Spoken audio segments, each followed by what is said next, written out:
3, 2, 1. Boom, we're live. So welcome back to everyone joining today. If you're watching live or on the recording, very excited to have two special guests today, Tom Davenport and Nitin Mittal. They'll be joining. We're going to be looking at the brand new book that's come out in early January, I believe it was. To be looking at the applications of AI, the great book that I've got here, All In on AI, and I recommend the links in the copy to go get yourself a version of it. Looking through, there's some great points of how AI is being used today. A question I always get is, where can AI be used? What's the basics of AI? You talk about it in this book being fueled by AI. So I really want to get into all of that. But Tom, Nitin, it's a pleasure to have you both. If we can, Tom, maybe you first, and Nitin, get just a quick introduction for people that might not have come across you before, what your background is, what your experience is, and what your passion is for this area of work, please. Sure. I'm I guess primarily a professor. I'm a distinguished professor at Babson College, currently a visiting professor at Oxford Said Business School, although I'm not there. Dabble a bit at MIT as a researcher, and have been for a number of years a senior advisor to Deloitte on Nitin's area of now mostly AI and at one point analytics as well. And I sort of have gone back and forth between consulting firms and business schools for most of my career, but always writing about information technology and data and how organizations and individuals take advantage of it.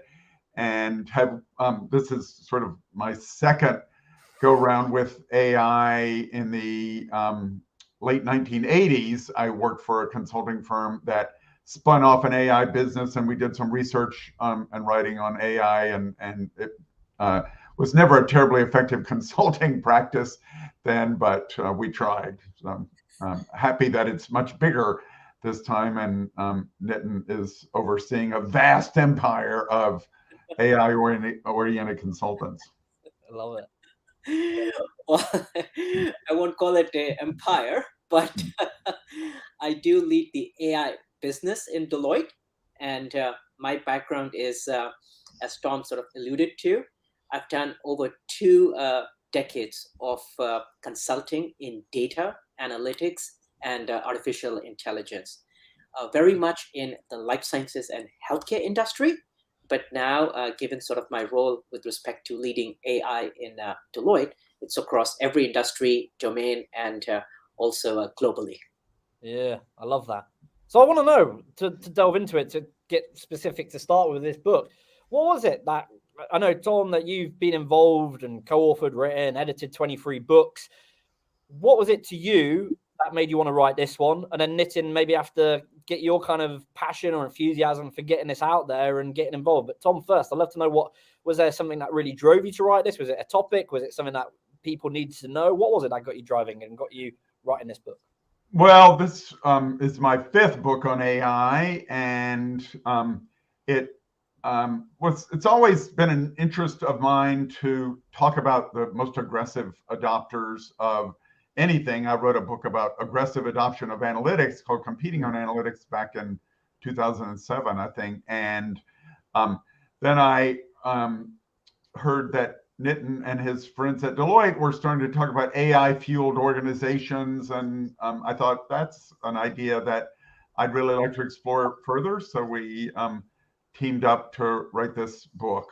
I think it's always very inspiring to companies, particularly legacy companies, to hear how an organization can transform itself with a new technology. And so that was part of the appeal. Love it. What about you, Nitin? Well, so Tom mentioned something that is absolutely key. What is appealing to legacy companies? As Deloitte, we work with many of these companies, not just your tech and digital natives, but many of the companies who are kind of blue chip, are part of the Fortune 500, whether in the United States or globally, and we consult with many of them. And what has been transpiring and what our observations have been in the past 3 years is that many of them are talking about artificial intelligence, are trying to progress with AI, are trying to figure it out, and then consequently increase its adoption. But at the same time, as we have kind of explained in the book, tend to struggle with how do they get started? How do they envision it as part of a systematic program? What are the benefits that could be accrued? And then specifically, how do they think and implement AI as a means for differentiation and the basis for competition in their industry? That was honestly the impetus for me, at least, in terms of writing this book. Let's codify the knowledge, the observations, and the discussions that we're having with many of these legacy organizations for the benefit of any business manager, any business audience, and any business executive at large. Yeah, I love that. And I read, Nitin, from your background, it's mentioned, you were talking about what's driving you there. It's mentioned that your primary focus has been, I don't know if it still is within the healthcare and life sciences sector. Was there, just want to know, was there a primary motivation or something for making that a focus area of yours? No, I think it's part of how our career arcs kind of develop. Yeah. It just happened that I initially started consulting and doing work with life sciences healthcare clients. I loved that industry. Frankly, got more and more into it, both on the biopharmaceutical side of the business as well as the healthcare delivery side of the business. And over 2 decades have served many, many clients in that particular field.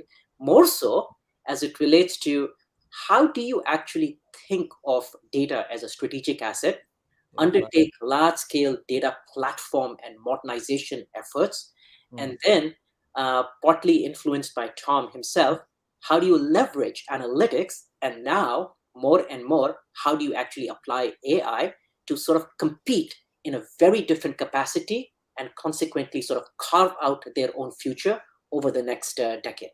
Yeah, I love that. Would you say there's certain blueprints or frameworks that business need to focus on when they're trying to carve out those maps for them, Nitin and Tom? Are there blueprints or frameworks? Is that your question? Yeah, for success that businesses can look at to Nitin's point. Yeah, well, we tried in the book to lay out what the sort of primary attributes are of companies that are all in on AI. And it's, I suppose not terribly surprising, but it's things like very committed and strong leadership and kind of broad and deep use of AI, a lot of different types of use cases, a lot of investment in the technology. Of course, you can't do that very well without good data. You probably, if you don't want to get into trouble with your customers and the public, you need an ethical framework for all of this. It's not rocket science. One could argue that those are the same things that really drive commitment to any new technology. And it's pretty clear to both of us, at least, that now AI is ready for that level of commitment from companies. Yeah. And maybe I can sort of, Tom, add a few elements to it. Some that have been explored in the book, some that we've kind of been learning and working with many organizations. What I would kind of add to it is that AI ought to be thought of less as a pure technological revolution and less as just a technology implementation. Rather, it ought to be thought of more as a program across the enterprise that essentially augments and aids the human endeavor in that organization. Whether it is a co-pilot augmenting the efficiency and productivity of your employees, whether it is augmenting and enhancing the experience of your customers, whether it is augmenting the insights that you could actually gain through the application of AI that is then woven into the business decision-making fabric of that particular organization, and how they become more and more data insight driven, as well as how it could be augmenting and kind of aiding the new markets that you want to enter and consequently designing a whole business around it.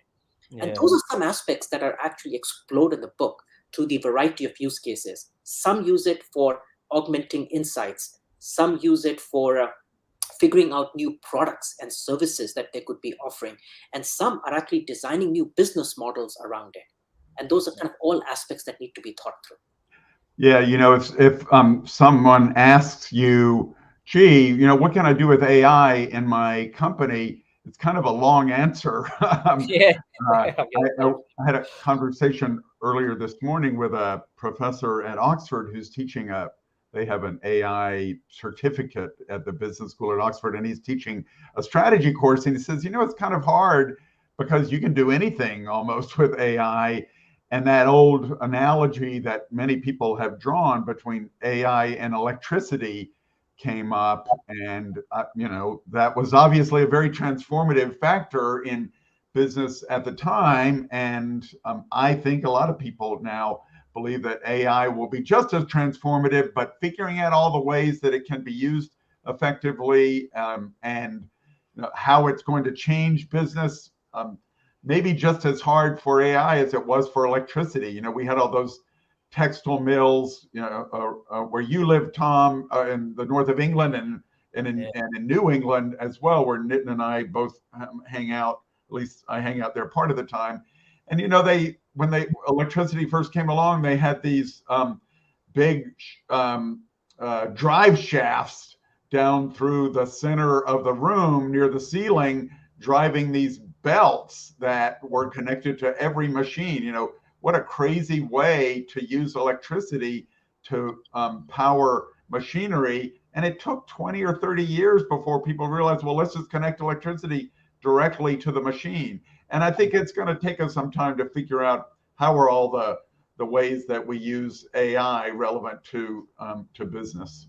Yeah, it's very similar to me when I get asked about it, being in the arm of us that has the media arm when I'm at conferences, and I think, well, I've got 1,000 different answers for you for AI, depending on the context of what you want to know from it. I'm like, it's not one plain rule book that this is going to work for one big customer and that's going to work for one small customer. I believe it's context is everything. And as you're saying, building it in and looking at the outcomes and what you both mentioned there, Tom and Nitin. So I'd love to know, you were touching on it just earlier, advanced analytics and how analytics plays a certain role.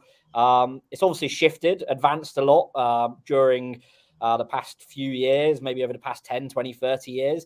I'd love to know, with your experience, Nitin and Tom, Nitin with being in consulting and Tom with the books and the areas that you've been in on the academia side, and both of you have written numerous articles in very high-profile publications. I'd love to know, how's the world of it? How has it shifted? How has it advanced? Is it different to what you thought it was 10 years ago? Have things happened that you didn't expect to happen? I'd love to know. Tom, maybe first, and Nitin, either or. Would love this to just bounce off each other. Sure. Well, yeah, when I was working with analytics and writing about companies doing analytics work, what I didn't realize is that predictive analytics and machine learning are the same thing.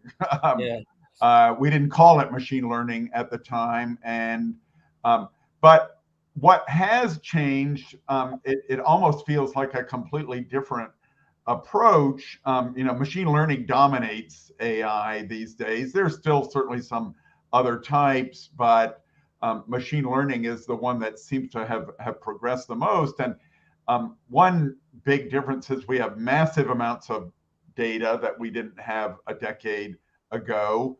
All the Internet of Things sensor data, all the online data, weather data, et cetera, et cetera. It's all over the place. And then there are a lot of new methods that have been developed too.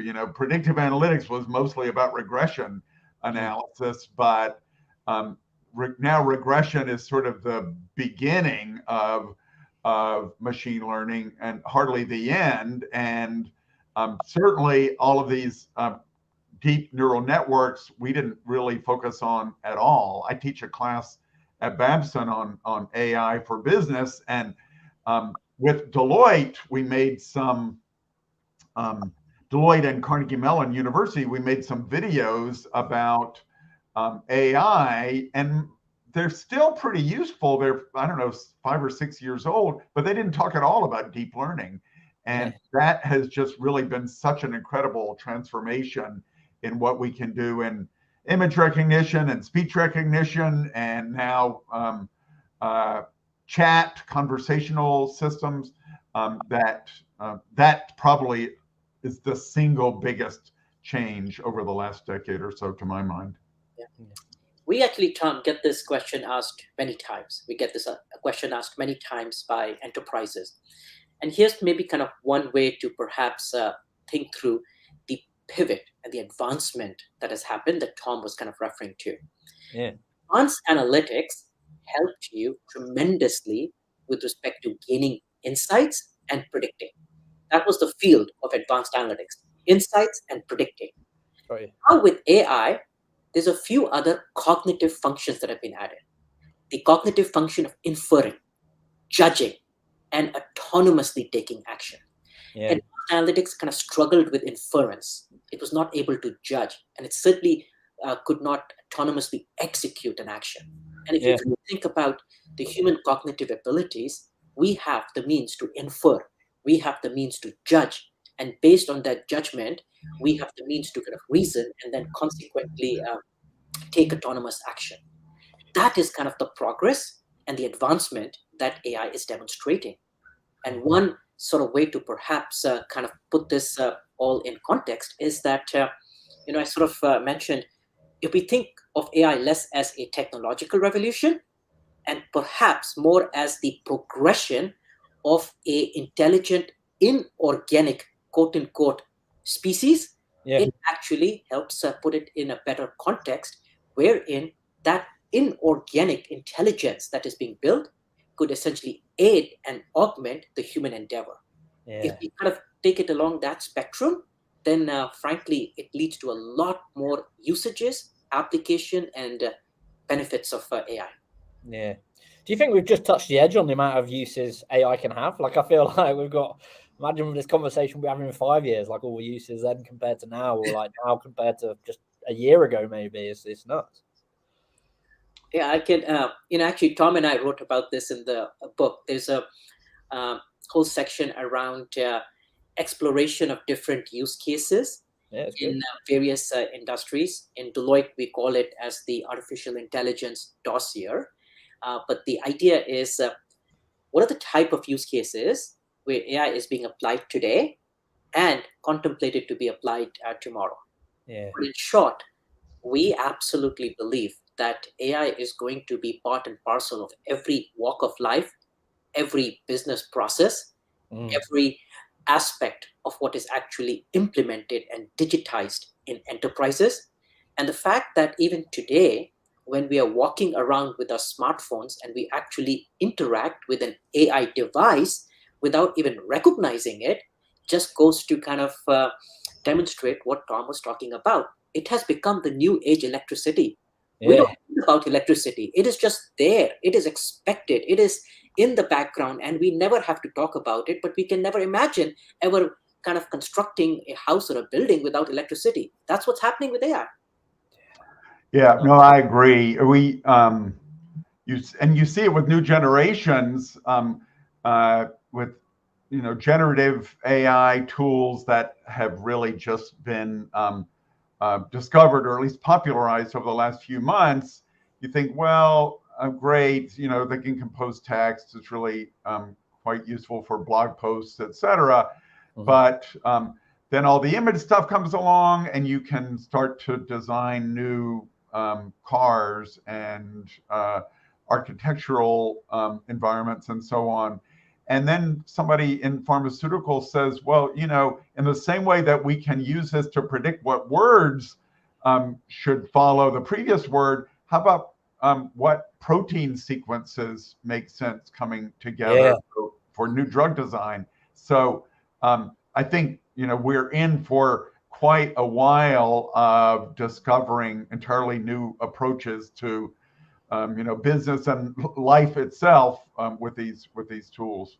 Yeah, I love how it's changing different approaches as well. Like, people focus on the popular areas like ChatGPT and whatever, but how it can help you improve learning. Like, there's new methods of learning that have come around it, and new ways of understanding certain topics. And you look at engineering. Yesterday at the press conference for Tesla, Elon was saying he's going to cut manufacturing costs by 50%. You can guarantee he wouldn't be able to do that without a mixture of robotics, analytics, AI, whatever you want to put it down to. But I always think it's looking at how it's used on physical products. I'm always going to drink coffee from a mug, probably. I'm always going to do work on a laptop screen, or so I think. Who knows what it will be in the future?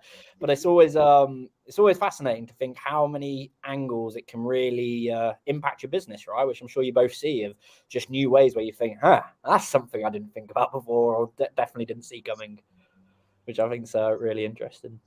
Yeah, it's interesting. I was thinking about this last night. I was reading an interview with the dean of one of the big business schools in the United States, and she was asked about ChatGPT and generative AI, and she said, well, yeah, I think as a result of this, we're going to move back to more traditional ways of assessing learning and capability. Meaning, I guess, I don't know if you have these in the UK. We call them blue books in the United States. These print booklets that you write your exam information into.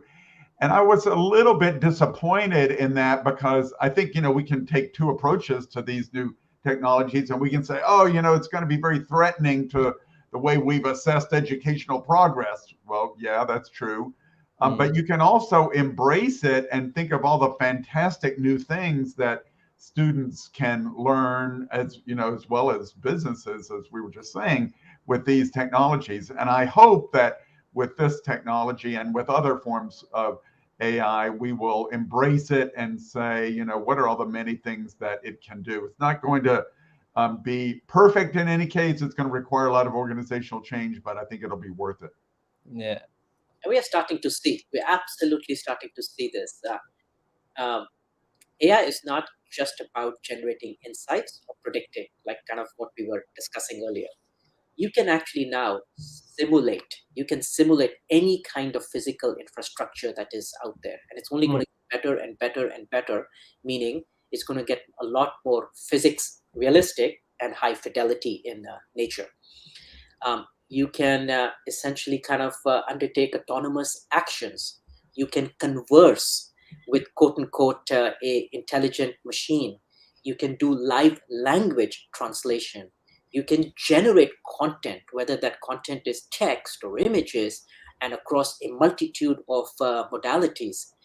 You can operate in an intelligent manner robotic arms on a factory floor. So there's so many different usages that frankly are coming into the forefront, and perhaps many that haven't even been imagined, but are going to become a lot more prevalent. In fact, I would not even say that we're going to be interacting with a laptop screen perhaps in our lifetime. Sometime in our lifetime, the interface of a screen may actually no longer exist, particularly with, since you mentioned Elon Musk, one of his companies is sort of focused in kind of that area as well, where the actual the interface through which we communicate and the interface through which we interact could also very likely change. Yeah, I 100% agree. I'm very pro as well when people ask me for things like VR, because I think maybe at the moment it's a little bit ahead of its time. I always say, like, it took 15 years for sliced bread to become popular. I think it's the very same thing with VR. I think it's a matter of time, because it's just, I can see myself doing emails from my glasses like in my lifetime. I just can.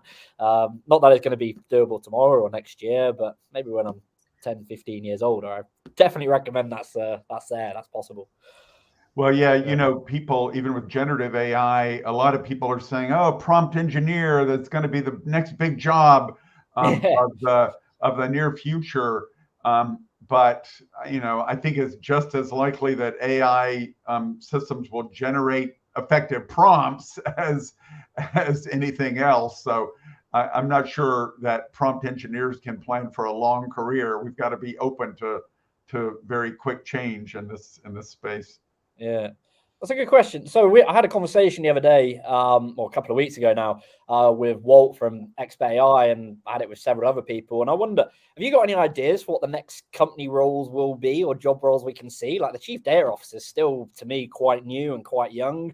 And I always think, like, is it going to be a certain solutions engineer? Is it going to be a certain architect? Is it going to be a mass analytics engineer or someone like that? Have you got any ideas what the next job title might be that storms the corporate world? So I'll kind of take a crack at that. Here's what I would actually say, Tom. We can sort of get a little bit focused on the next job title and what are the next basically technical or frankly kind of architectural skill sets that we may need. What we're starting to see, and at least kind of what my observation has been, the greatest kind of wave that we would have to kind of think through as it relates to new jobs, new potential, new skill sets is perhaps on the business side. How do you actually take the insights that are being generated by AI systems and actually incorporate it in business decision making? How do you enhance the productivity of your workers through the application of AI? How do you think of augmentation co-pilots that could enhance essentially whatever endeavor that you're actually kind of taking on? And how do you design products, services, enter new markets, and contemplate new business models because of the progression of AI? So we're actually probably going to see a lot more what I would call progression of business skill sets around the application and usages of AI, as much as we talk about the progress of technical skill sets around all the kind of capabilities that we need to develop AI systems in the first place.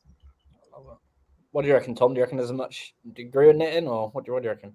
Well, it's easier to say what jobs are going away, I think, than what new jobs are coming.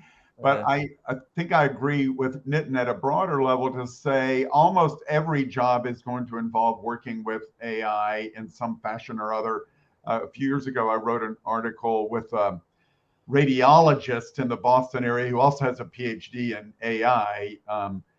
He works for Mass General Brigham, which is our big hospital medical center in the Boston area. And he gave me an idea, which I think is true of almost every industry. He said, the only radiologists who are going to lose their jobs are those radiologists who refuse to work with AI. And I think that's basically true, of marketers and lawyers and professors, God forbid, consultants. Almost anybody is going to be working with AI in the future. And the sooner you realize it and try to figure out how you can add value, the better off we'll be. But I don't think a lot of those jobs will go away, but they will certainly be augmented with more intelligence. Yeah, I love that. And I always think, like, I always get the question, or not always, but I get the question a fair amount of AI taking jobs. And I'm like, well, absolutely, it will take jobs. Just like the invention of the car got rid of horse riders. Like it is gonna take jobs. But every time I look at the research, it's always making free, or the predicted, or the analytics. It's always 3, 4, 5 times the amount of jobs coming into the marketplace. And you think this is a very personal view.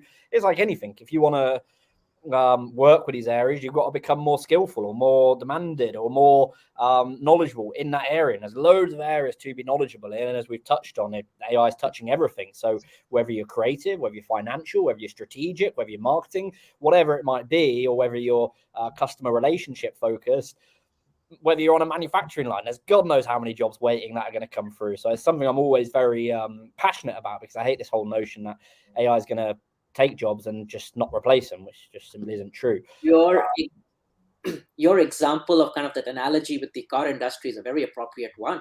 The advent of the internal combustion engine technically took the jobs away of the person who essentially kind of, let's say, drove the horse-driven carriage.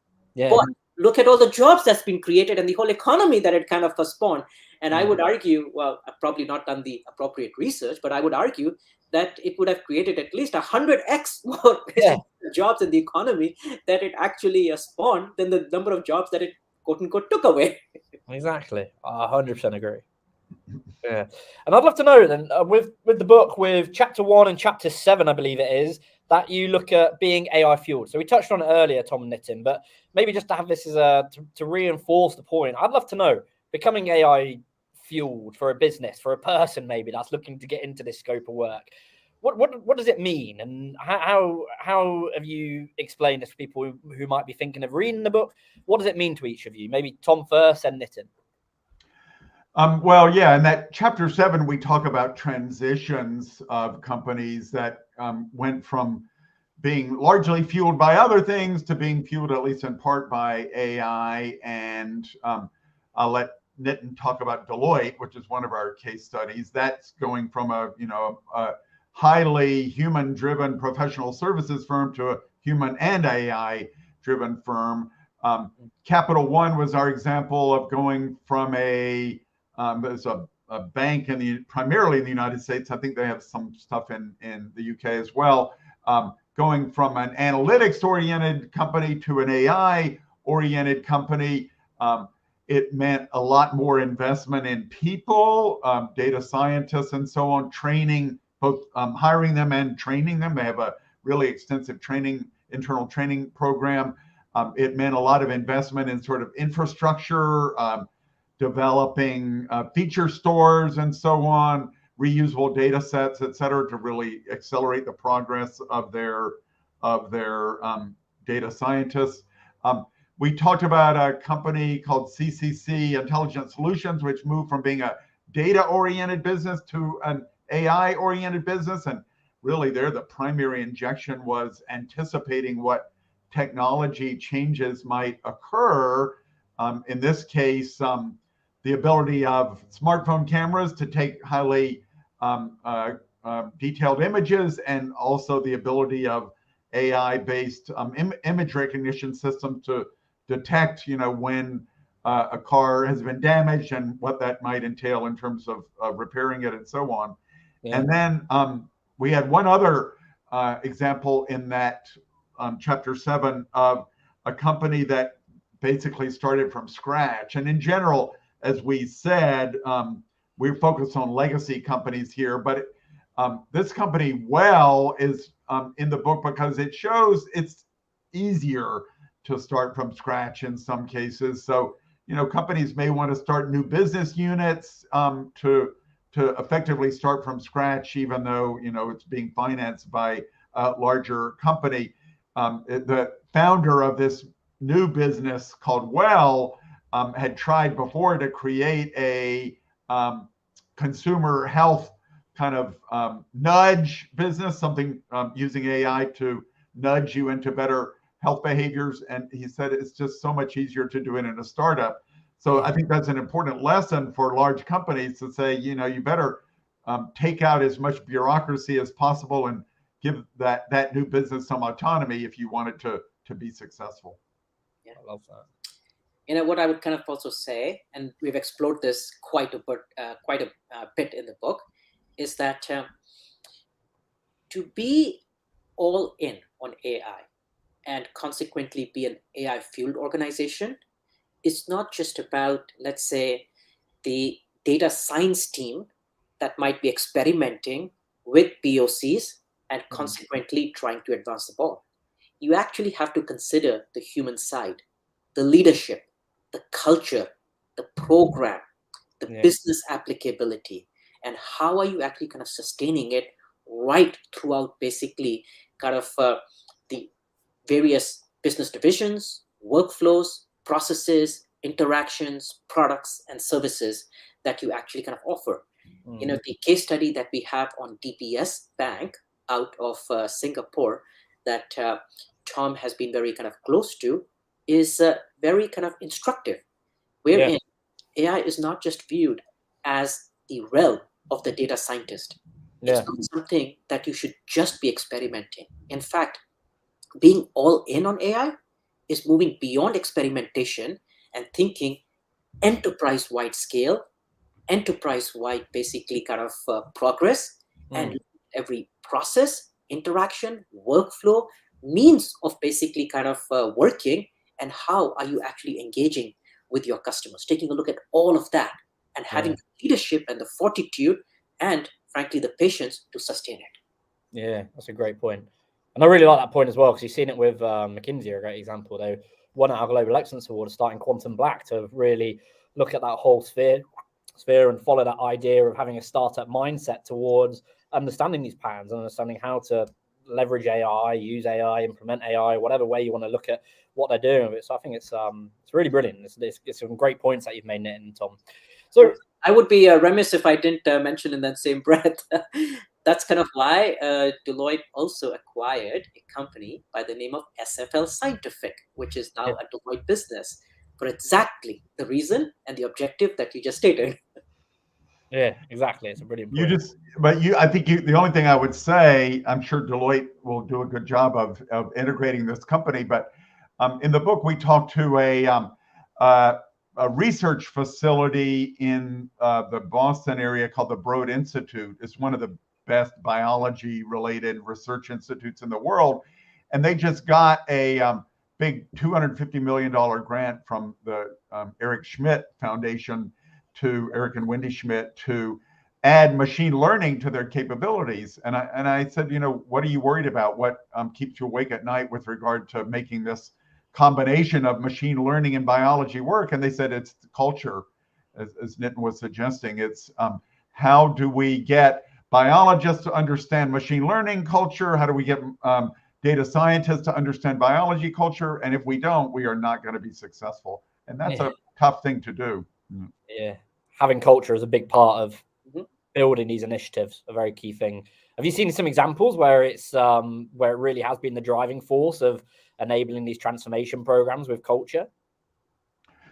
Well, DBS is a good example of changing culture over time. They were DBS to a lot of Singaporeans stood for damn bloody slow as a bank, and they moved into much more digital orientation. They embraced analytics and AI, and a lot of it had to do, I must say, with the CEO Piyush Gupta, who was a technology-oriented person when he was at his previous banking employer, Citibank, and then, not surprisingly, I guess, tried to start a .com. It failed. I think that opened him up to the idea that we can fail with AI and still be successful as a company. And they had a couple of early failures. So yeah, for better or worse, it takes, if you want that kind of cultural change, it takes a lot of strong leadership from the top. Yeah, love that. And I'd love to ask then, so you mentioned in the book, or it's mentioned in the book, how much AI is embedded in companies such as Google. And I'm sure it's likely there's other large businesses using it to a similar level, or businesses that are using it maybe at the same level for how big they are. Is there a way to measure, and I don't know if this might be a straight no, but I wanted to ask from a personal viewpoint, is there a way to measure how much impact it can have on a business if they don't start this journey, such as implementing AI? And if you're picking a smaller company, maybe a 100-person startup or a medium-sized enterprise that's turning over 50 million a year, how is there something that can measure that impact, or is it, obviously, I guess it's a case-by-case basis, but general rules for understanding it? Yeah, I mean, so there's actually a chapter in the book that talks about sort of how to think about organizations that are progressing along this journey and the type of maturity that is frankly kind of being experienced within these enterprises. We actually kind of label such companies as either underachievers or starters or path seekers or transformers, and then how do you sort of become AI fueled? The reason that we sort of do that is exactly for kind of the question that you asked. Yeah. The categorization of companies in accordance to kind of this spectrum that I just outlined is less about how many applications that they're actually deploying. It's actually more and more about what is the productivity and impact that you're seeing. So it's an interplay between the number of applications and the impact that you're actually kind of creating. And ultimately, what matters most is not the algorithms, not the data science team, not even, frankly, the slew of business processes that you might be AI enabling. But what actually matters is, are you able to reduce cost or increase productivity or enhance kind of engagement with your customers and other stakeholders, or figure out ways of innovating wherein you can creatively design and increase the pace of innovation as it relates to new products, new services, new markets that you could be entering, and even to the extent of new business models. That's where you see the impact. Yeah. Tom, I don't know if you've got something to add. Yeah, I mean, it's hard to measure the impact of not doing something, but I have a pretty strong feeling that this is not going to be one of those areas where you can easily be a fast follower. AI requires a lot of investment. It requires a lot of data. It requires a lot of smart people. And if you haven't really started to cultivate that early on, it's going to be difficult, I think, to catch up. And, we've seen in the past that big retailers like Walmart and so on invested in data communications capabilities and computing capabilities and so on. And they ended up eliminating a lot of small mom and pop stores in the countries that Walmart was operating. And I think that could be the case here too. So don't wait. There are ways that you can get into this relatively at relatively low cost. Ultimately, you may have to invest a fair amount of money for the size organization you are, but you can at least start out along the road by investigating external vendors who already have AI built into their products and open source technologies and citizen development of various types. So you don't necessarily have to hire a data scientist from the beginning. You don't want to be left behind here. Yeah, love that.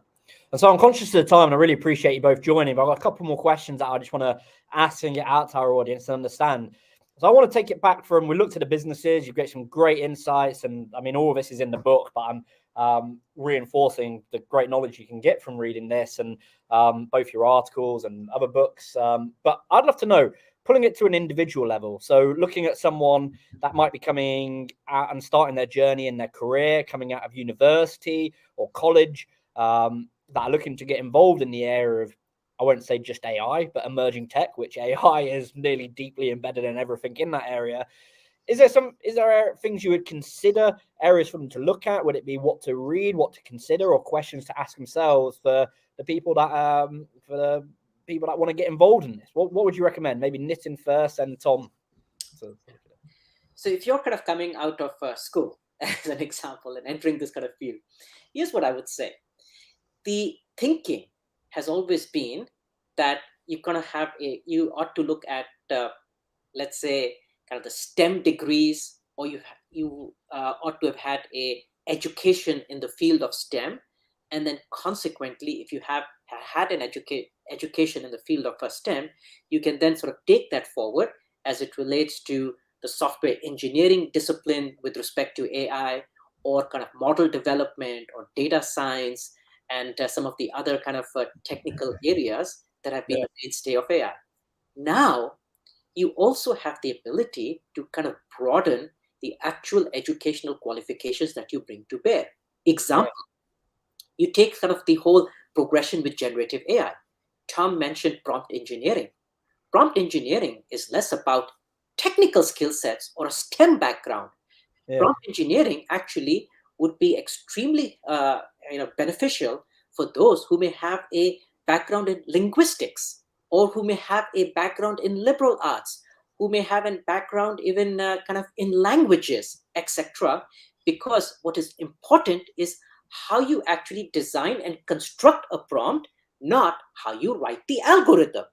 So what we are seeing actually is the democratization of AI and the pervasiveness of it, wherein the educational background that you have now essentially is not just confined to you having had a degree in STEM, but also figuring out appropriate applications and appropriate basically kind of usages of your background in liberal arts, linguistics, languages, and a whole myriad number of fields that have just opened up for everyone. Yeah, I love that. Yeah, I think the number one thing, Tom, is to listen to your podcast. Everything else will take care of itself. But fortunately, there are lots of sources of content on AI. There are widely available courses, and I think, interest and motivation are the two most important attributes. And if you have those, combine, as Nitin suggests, combining an understanding of AI with whatever else you are interested in, I think is going to be the key. Last week I was in Hollywood looking at some of these new visual backdrops that are made out of LEDs, and increasingly are the scenes themselves are being created with generative AI, image generation. And I said, what kind of people could really do this sort of work? By the way, the prompts that they were using, incredibly detailed and complex. And I said, who has the background to do this? And they said, well, it's a combination of movie visual design people and AI whisperers. So if you combine AI whisperer with whatever your other capabilities are, I think you'll be fine. Yeah, that's a great point, and great, because people ask me, and I think like my background isn't my background's marketing, and I've fortunately got into this field through engineering and just curiosity and thinking I have no idea about half these things, and I had to do a lot of late night reading, and it led me to the AI Journal and becoming, I don't call myself an expert, I just call myself an enthusiast, because it's something that I'm really deeply always trying to learn about. So it's always good. And I think what you've touched on there, it's not just one field, it's multiple fields that can get involved, and how you learn as well, and what you need to learn about. So it's some brilliant answers you've given there, Nitin and Tom. One thing I do want to ask, you both write a lot in your careers and with books and articles. And I personally want to know, do you ever get writer's block, and how do you get over it? Is there something that you do is there certain chapters you came across in this book or articles you've written where you thought, I just can't get it out on paper, I know what I want to say, or you can't ask yourself the right question? How do you get over that, Tom and Nitin? Or do you even get it? Because I certainly do. And I'm always trying to wonder when I've interviewed other authors like Bob Berg, who's written the best-selling series of The Go-Giver. I always try and think, how do you come up with all this great information? Do you get writer's block? Writer's block has never been a problem for me. I suppose you could argue with the quality of my work, but the quantity has never really been an issue. And I just set aside certain times when I'm going to write. I go to Starbucks and write. I sit on the plane and write. I just as my wife says somewhat disparagingly, I never had a thought I didn't publish. I like that. Well, I guess I've not faced that as yet, because this is my first book. Unlike the decades of experience and book writing kind of acumen that Tom has.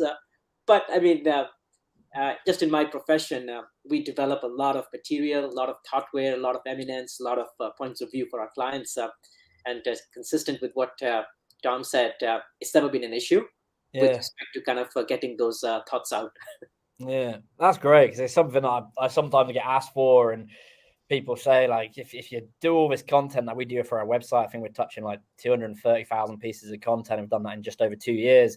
And it's just thinking, how do the people that write for you, do you get writer's block? And I was like, well, not really. I was like, very similarly, I just write it down on piece of paper, napkin, whatever I can, and just try and piece it together. But funnily enough, people that are going for investment or doing other things, they're not always confident. I wouldn't know if confidence is the right word, but can't always seem to get the idea down on paper. So I always love to ask people that have great experience in publishing lots of articles or lots of books. So it's really interesting to know how you get over it, or how you go right. But on that point, I really want to say massive thank you, Tom and Nitin. We've learned a lot today, or I've personally learned a lot today. I really appreciate you joining and taking the time to come and share with the audience, whether you're watching live or on the recording. Hopefully we'll get to do this again when, Nitin, you publish another book, because I've really found this impactful and exciting. And Tom, I haven't read all your books yet, but I'll try and get through them. And what are you doing with your time, Tom? I mean, really? That's what I'm saying. I've got to ask myself that. I'll change my schedule around. But it's no, I really appreciate it, Tom and Nitin. It's been very exciting and very helpful. So thank you for joining. Thanks for having us. You. Yeah. To everyone else, we'll be back soon with another episode on when we'll be interviewing people, whether that's C-suite, people that are in business, people that are the experts in the field. And as always, we always love your feedback and always love to get your questions and answers. But for now, we'll end it there and look forward to seeing you on the next one. Thank you, everyone.